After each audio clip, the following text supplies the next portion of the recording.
Agora, Tanguy, avançando para a próxima pauta, no dia de hoje, o Trump embarcou em direção à Holanda, aos Países Baixos, mais especificamente à Haia, onde está acontecendo a reunião de cúpula da OTAN, né, da Organização do Tratado do Atlântico Norte, mas claro que as negociações e as conversas já começaram e existe aí um grande fruto dessa reunião, que seria a celebração de um compromisso geral de elevar o gasto em defesa de todos os membros do grupo em até 5%, ou melhor, o gasto em defesa teria que alcançar 5% do PIB até 2035.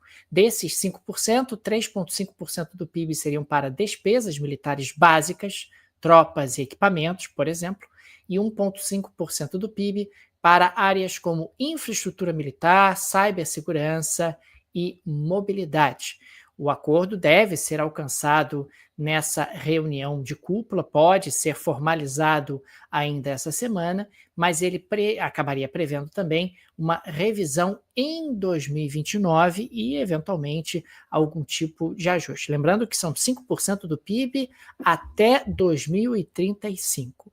Você teve um problema nessa negociação, que foi a oposição espanhola. A Espanha pediu para ser isenta desse alvo, dessa meta de 5%, pediu para continuar mantendo o seu gasto ali na casa de 2,1% do PIB, e aí houve ali uma negociação para trocar no comunicado a expressão "nós nos comprometemos" por "aliados se comprometem", né? E dessa maneira você teria ali algo um pouco mais aberto. Você tem países como a Polônia e a Bélgica que não aceitam, acham que todo mundo tem que assinar esse compromisso. Existe aí essa preocupação que todos estejam comprometidos com esse compromisso. Lembrando que 22 dos 32 membros já gastam ao menos 2% do PIB com defesa. Eles estão propondo chegar a 5% do PIB com defesa. É interessante destacar... Aliás, Daniel, desculpa, 2% do PIB, que já é muito mais do que tinha pouco tempo atrás, né? Isso é um reflexo já da invasão russa à Ucrânia.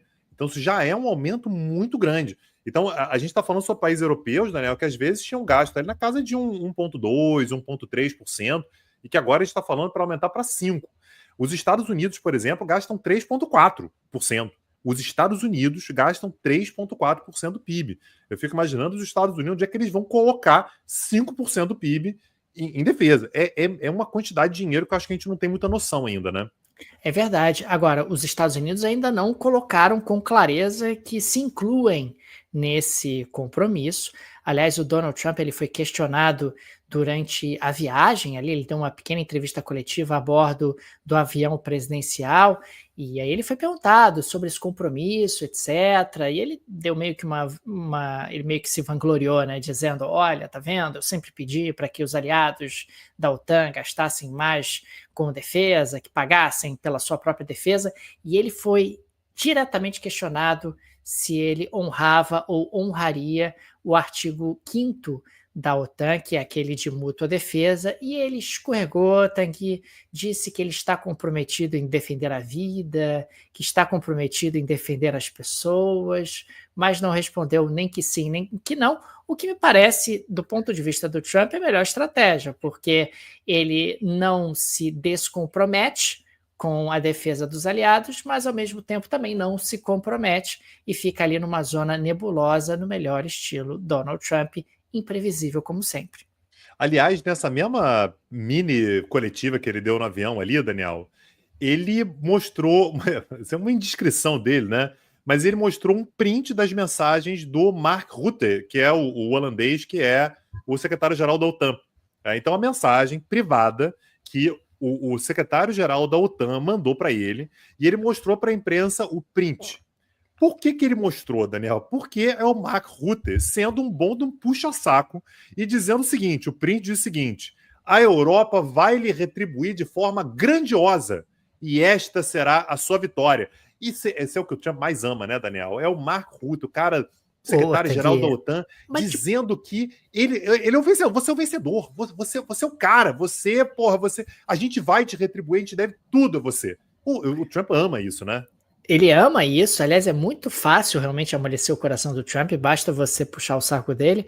Agora, isso é diplomacia, né? Diplomacia envolve justamente você fazer com que o outro se sinta importante. E o secretário-geral da OTAN tem ali um trabalho extremamente diplomático a fazer, ainda mais para atrair os Estados Unidos para dentro da organização, para manter os Estados Unidos dentro da organização. O Trump chegou a citar também nessa entrevista coletiva os problemas enfrentados pela Espanha, né? Porque a Espanha não está querendo assumir o compromisso ali num tom de crítica em relação ao país ibérico. E outro país que se posicionou também com relação a essa perspectiva, né, foi antes da decisão ser tomada, foi a Rússia. Né? O Putin, ele participou do Fórum Econômico Internacional de São Petersburgo, aliás, você falou sobre esse fórum na semana passada, ele participou do encerramento desse evento, e ele disse, de novo, que considera que russos e ucranianos são um só povo e que, abro aspas, nesse sentido, toda a Ucrânia é nossa. Ah, não Ele pode ser. disse, Ele e aí disse isso, perguntaram que para ele, surpresa, rapaz. Daniel, se ele considerava que com isso a Ucrânia não deveria ser considerada independente. Ele falou, não foi isso que eu disse. O que eu estou dizendo é que é um povo só e que a Ucrânia ela deveria ter uma neutralidade que estava subentendida, estava implícita no momento em que, em 1991, ela se tornou independente. Faltou combinar isso com a Ucrânia, né?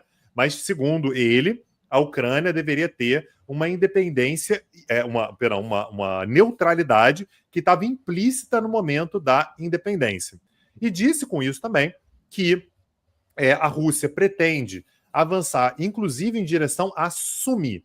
Sumi não é uma das 5 regiões que há presença maciça da Rússia hoje. Então a gente tem a Crimeia, tem Luhansk, tem Donetsk, tem Zaporizhia, tem Kherson.